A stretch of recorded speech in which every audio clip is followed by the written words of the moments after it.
Perfect Third Podcast, episode 169, Lamar followers.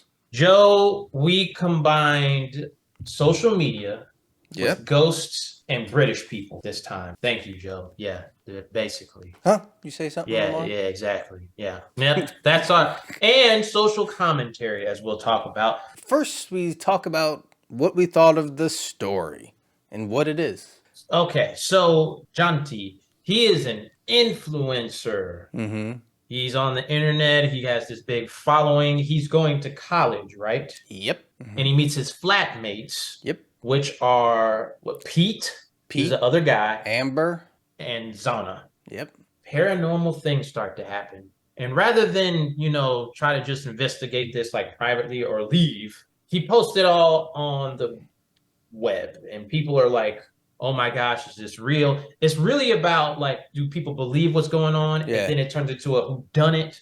Yeah, it's a mix of like, and it's shot, and we'll talk about this later, it's shot like found footage style, but also like kind of a documentary. Mm-hmm. But that's the point of it basically is it really paranormal? Is it this guy doing it just for the followers? All this.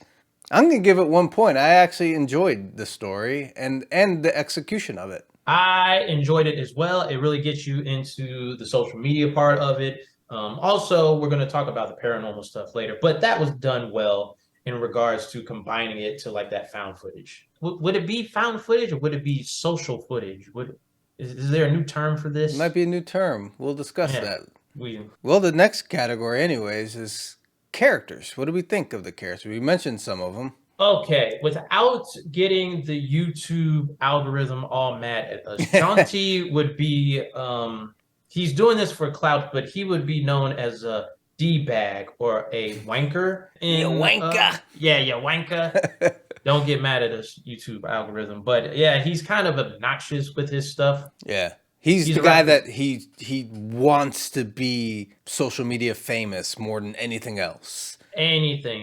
Doesn't care about the people around him that much. Nope. He'll use his own girlfriend to gain exposure. Amber, she's more of like she's the female version of Jonty pretty much. Yeah, like, but not as bad, right? Not as bad. She's more of like, look at me, I'm pretty. He's more like, give me attention all the time, blah, blah, blah, yep. blah, blah. Then there's Pete.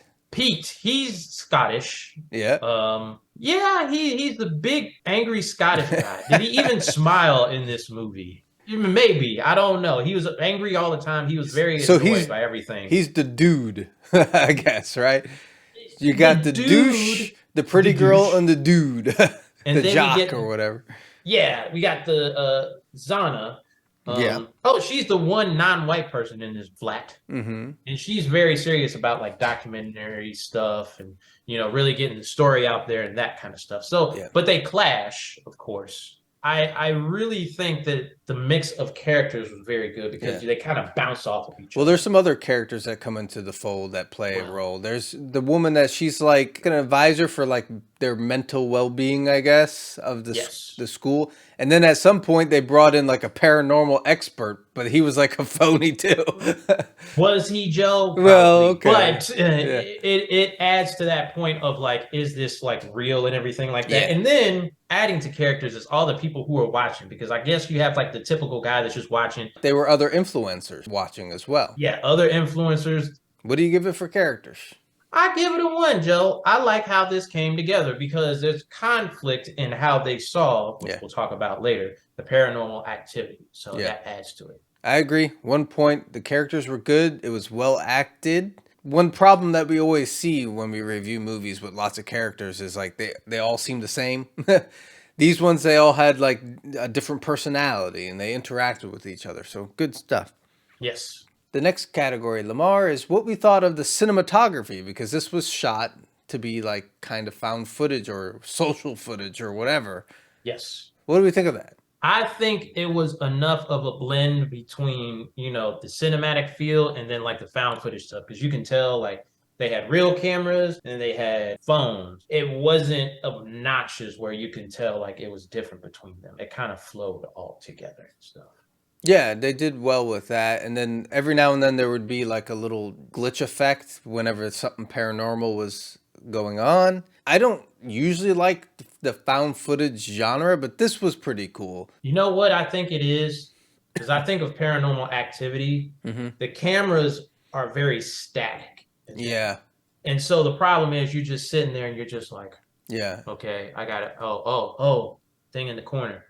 These were like moving It was around. moving They have around, to move around. but they didn't have the super close-up shot like Blair Witch either, No. up the nostrils. Like, this You was a didn't good... see it. Yeah. 1 point for me. Agreed. 1 point. I liked it. It moved. It pacing was very good. Yeah, Yes. it was moving. Yeah. The next category, now this one's interesting. Social commentary. Joe, you said something interesting, and this is going to be a big part of the discussion. You thought that this was more of a comedy. Yeah, 100%.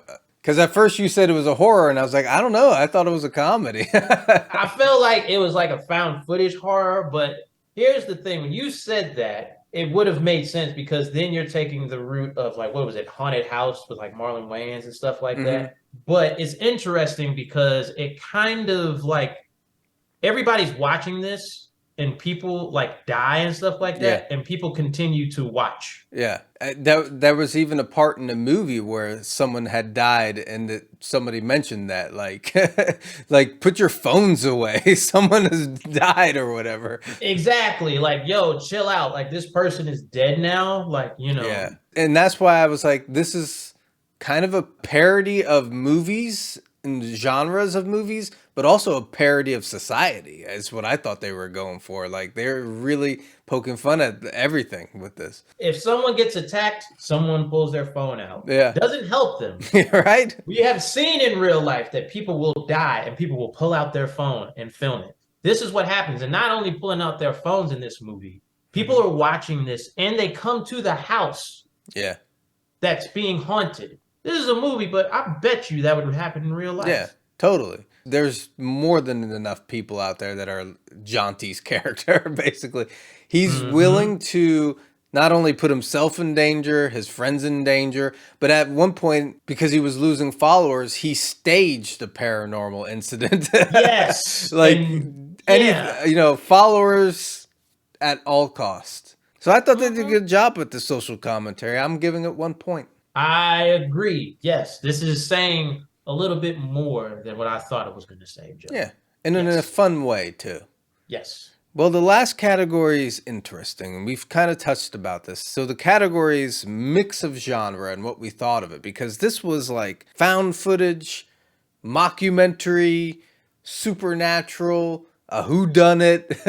It was a horror comedy, whatever. Like, it was a lot of stuff. What do we think of that? When you mix all these genres for this movie, it keeps things going. So it kept me interested. And then you have the whodunit because it's like, okay, you still don't know if this is real or not, or if this is a hoax. And then, of course, they dig more into the lore of that place and all that kind of stuff. So it really made it interesting when they mixed the mockumentary, the found footage, and all that kind of stuff. Yeah, I enjoyed it. I thought they did a great job with it. It was fun, and there was just times where I was like, well, wait a minute. I thought this was just going to be a found footage. Oh, wait, hold on. It's a mockumentary. No, but wait, it's a mystery. It's a whodunit. Like, I was like, okay, I'm having fun with this because it kept me on my toes. So I'm giving it 1 point. Joe, I agree. We have a hidden gem here. For me, it's a 1, but I am shocked because I thought it was going to be like some weird, like, I don't know, like something weird, but no. Yeah, I thought going into it, because I don't read the descriptions, I just like to go into it. Where it said followers, I was like, oh, maybe an obsessed fan or something like that. So this was way more involved and more fun. So tally the score, and it's a perfect 5. We like this one. We suggest this, or I suggested. I don't want to talk for you. And Joe. when is it coming out? This comes out March 24th. March 24th. On digital and demand. Well, if you find it out there, definitely check this one out. It was fun. It was fun. I'd say, yeah, definitely look at this. It's a little bit different. Yeah. I think we talked about this before. Independent horror making a comeback, Joe. I think so. This seems to be the only spot where people are trying to do something different at the moment. You know? Does that wrap this up then? Yes. All right. Followers. And follow us. Peace. Deuces. Jesus, Joe. Sad.